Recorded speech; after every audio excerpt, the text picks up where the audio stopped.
In today's video, I want to answer a representative question from you about the most overhyped vehicle of 2025 and possibly also 2026, the Ford Ranger Superduty.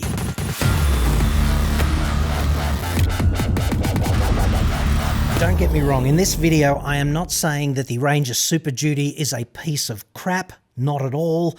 What I'm suggesting is that they have stretched its work envelope in a particular direction, and this stretch is not without significant compromise, and therefore that vehicle is probably designed for some very small number of buyers where it will absolutely excel at its design intent.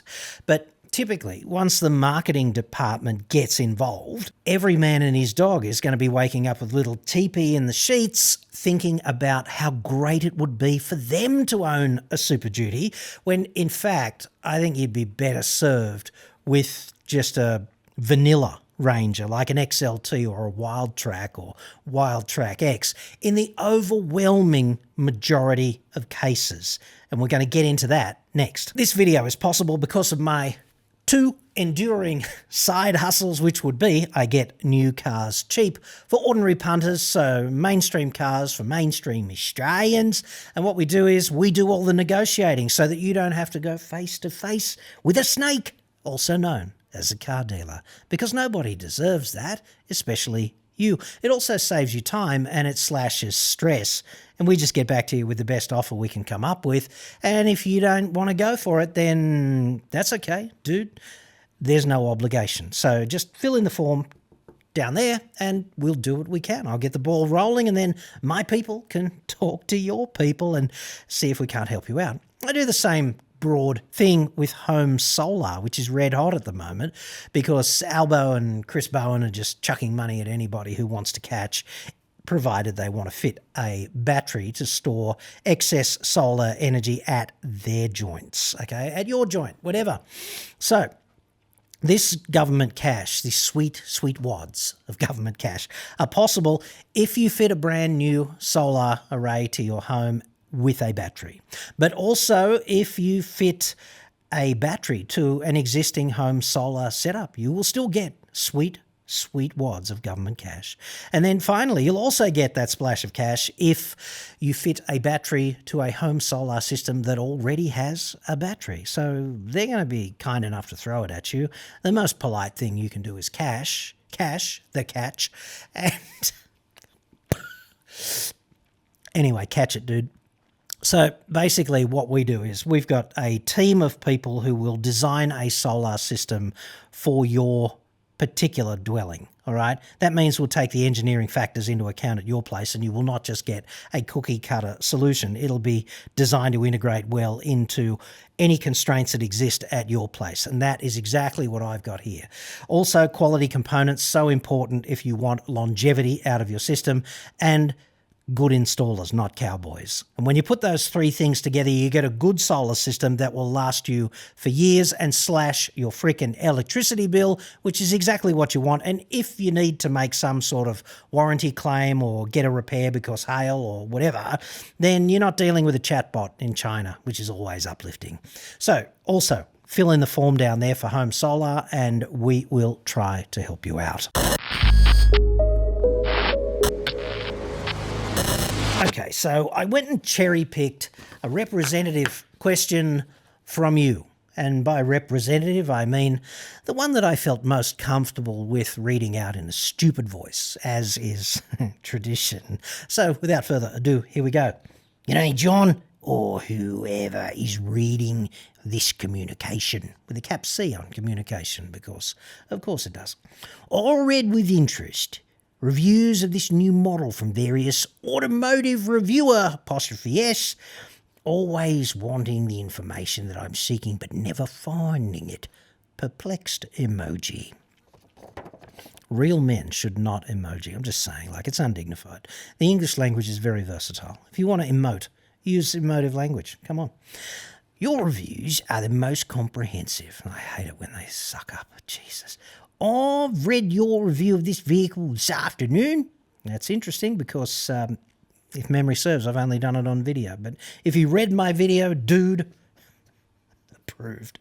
Perhaps I missed the exact upgrades to this engine, so I'll read your review again. I don't think they've given details of the exact upgrades. And when it comes to the engine, which we'll get to, it's a downgrade, isn't it, really? If Ford, in all capitals, because, of course, wants to say that they've done nothing, in all capitals, to the engine, except detuned it, but changed the final drive ratio, final drive, in all caps also, like, why not? To enable smoother changes of the 10-speed automatic, thus keeping the engine in the torque band sweet spot, plus upgrading the cooling system, capital C, capital S, of course. That's fine with me. But this hasn't been clarified, which is annoying. Annoyed emoji. See my earlier comments on emoting. Having the unfortunate experience of owning a Range Rover with a 3.5 litre petrol engine, nevertheless, it managed to tow a 4-ton boat, space comma, with difficulty, space, exclamation mark, full stop. Why not? It's safer, isn't it? It's like wearing belts and braces. Back to the final drive ratio, only cap F on final this time. If I'd changed the crown wheel and pinion on the Range Rover, towing would have been much easier. Yeah. What if you just got another car, dude? Like a smarter car. One that didn't break down every 150 metres or something. Okay, back on topic. Can you please indicate your expert opinion if this reworked 3-litre TD V6 diesel, all caps, is up to, one word, the task as intended, :dash, i.e. 4.5 tonnes of towing, space, question mark, full stop. Is this latest version engine, after reading about recalls, have all issues sorted?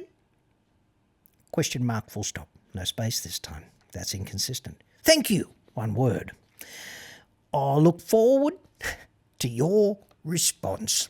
Said nobody a second time whose questions have ever been read out on this channel. Ford did a media drive day, right? And everyone's like walking around with a stiffy over the concept of driving away in a Ranger Super Duty. And I get that. Mission accomplished, dudes at Ford. But hey, a Ranger Super Duty weighs about 2,600 kilograms without a tray. Okay, so you add their tray, which is a bit misdebatatory, let's put it that way, and put a bit of other stuff on it. And there is such an extensive list of accessories. So difficult to see you driving away with a vehicle with a curb weight of less than about 3 tonnes, I'd say. If you do that, it's a really dumb idea to tow 4.5 tonnes. Can the vehicle do it? Yeah. It can. Is it going to be a bit compromised? Yeah, it is. Because Isaac Newton woke up and told me that, you know, when the trailer gets substantially heavier, and we're talking about 50% heavier than the vehicle actually towing it, when that happens, it doesn't matter how much engineering they do in R&D, it's still a really fucked idea, because the mass of the trailer that you're going to tow, is going to be fundamentally unstable in pitch and in yaw. And it's going to require the inertial sort of stability of the Super Duty to restrain it when dynamic loads act on the trailer to destabilise it in pitch and yaw. And often that will happen at the same time, pitch and yaw. So if you've got a 4.5 tonne trailer being nudged around by isolated geometric defects in the road, and you've only got 3 tonnes of mass restraining it in front, that can end really badly. Can the powertrain do it? Yeah. Can you do it in a limited number of circumstances safely? Yeah. Would you tow a vehicle across Australia like that? Emphatically not, dude. To be fair, a Ranger Super Duty might be the best Ranger at towing a trailer in the range of 3 to 3.5 tonnes. But if you think that this is a good idea to load it up to 4.5 tonnes and do the big lap, you're a chump. Like, you just are. Sorry. Because Ford press release or Isaac Newton? Who are you going to believe? There's a few other problems as well, right? So the curb weight of, we're going to talk about the powertrain because that's significant to me. It's really, really significant. And I note that Ford Australia has done a pretty good job exacting or extracting permission from the mothership in Dearborn to use the Super Duty label, which would have been a bit of a hurdle to get across. But stick with me here because this is kind of interesting to me. The curb weight of the double cab Super Duty with no tray is 2,675 kilos.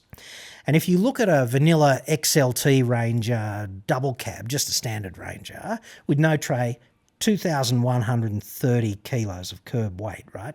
The conclusion there is pretty easy, which is that the Super Duty is 545 kilos heavier. The disparity between the masses is going to be more when you fit a tray because the tray for the Super Duty is going to be heavier than the tray for the vanilla XLT. 545 kilos means it's 26% heavier. And that's not necessarily a terrible thing, but they've also had to detune the engine from 184 kilowatts to 154.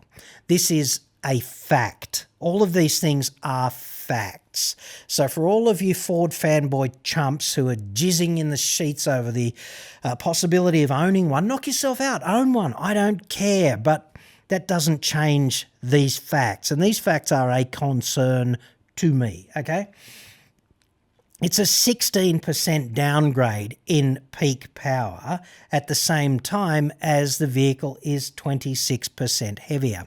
Now, if you're an engineer working in R&D, that is exactly what you don't want. You don't want to make a vehicle heavier and cut its peak power.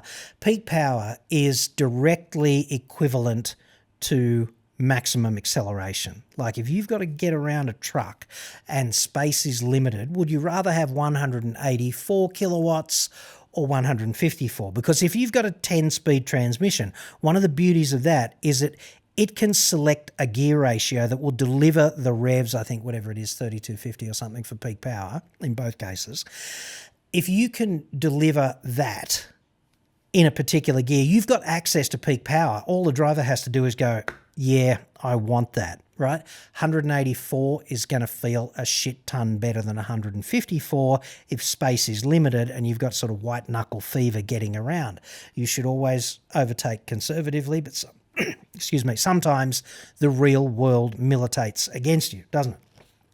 So let's deep dive into that a little bit more because 154 kilowatts and 2,675 kilograms gives you 57.6 kilowatts per tonne.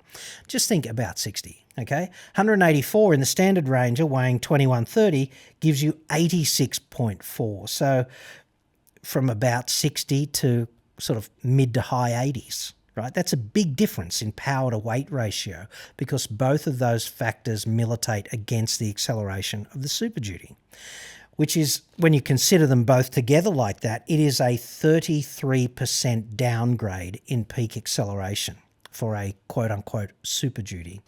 And they still really haven't said why they've had to downgrade the power by 30 kilowatts. Frankly, this Euro 6 tune excuse, that's not it. That just sounds convenient because they did have to tune it for Euro 6 in that vehicle class. But I can't understand how a whole bunch of people with PhDs in engineering couldn't sit down and decide how to deliver the same power output as a bog standard Ranger. You've got to be kidding. Come on. That reeks of PR-driven expediency, right? They had to downgrade it for a reason. And they had to upgrade the cooling system, so that's got to be related on the balance of probabilities, hasn't it? So the Super Duty gross vehicle mass is 4.5 tonnes, 4,500 kilos.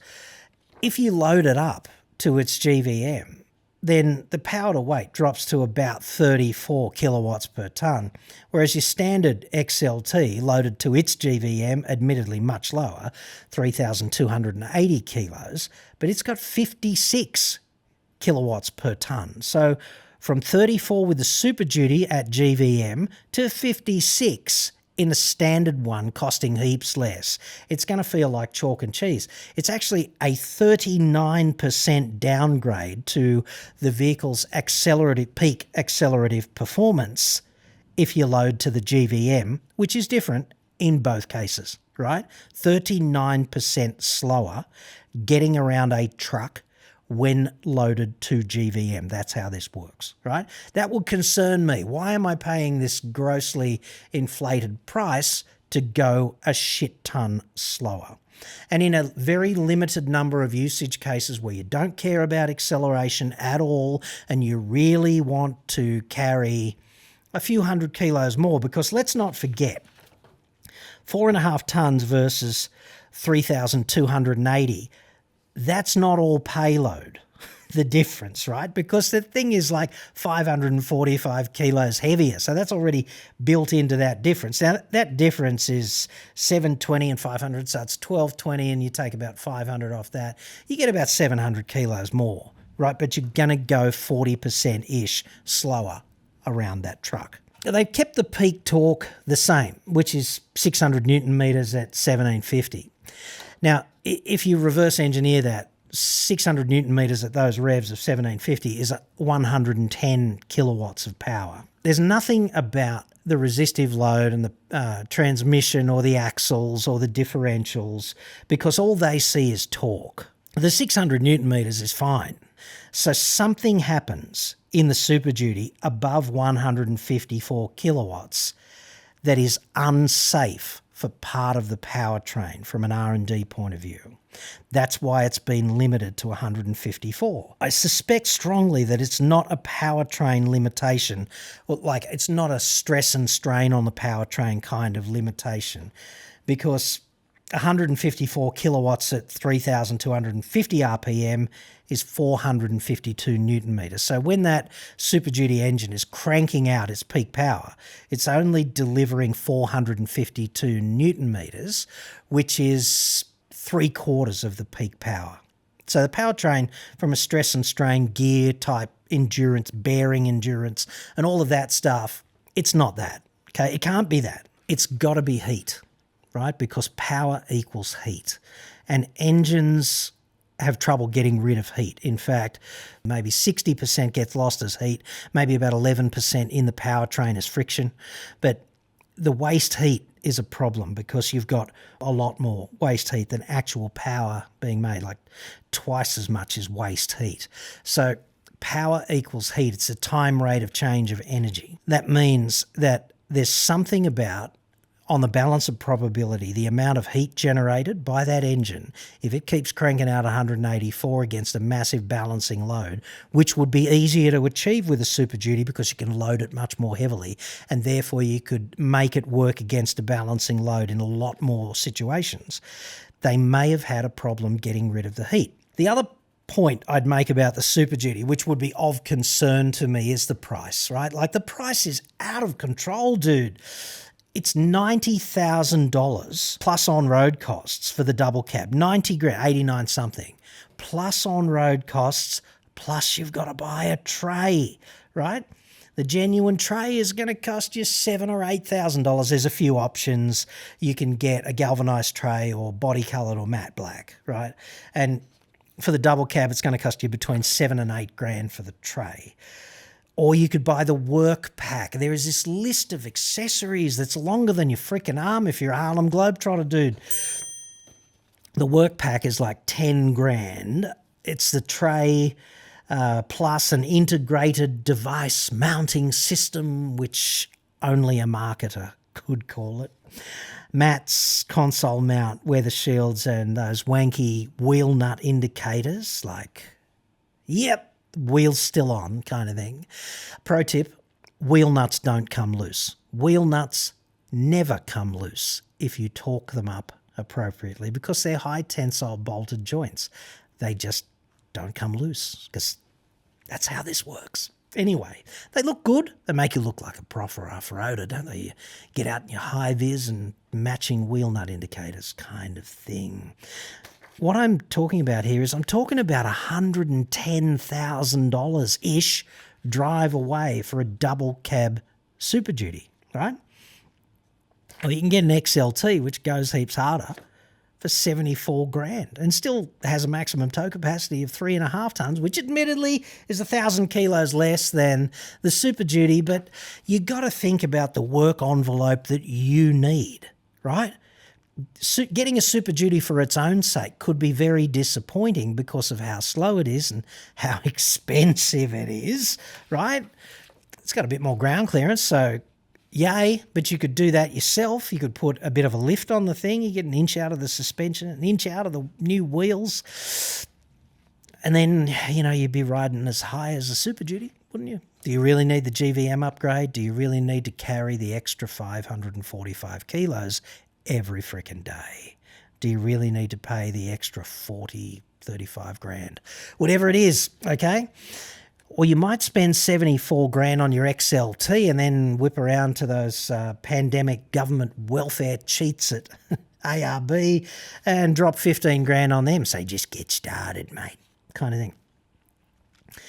It's still going to be 20 grand cheaper than a Super Duty and probably do everything you want, including overtake that truck or that masturbate whore in a Super Duty towing a 4.5 ton caravan a whole lot quicker than the Super Duty that you were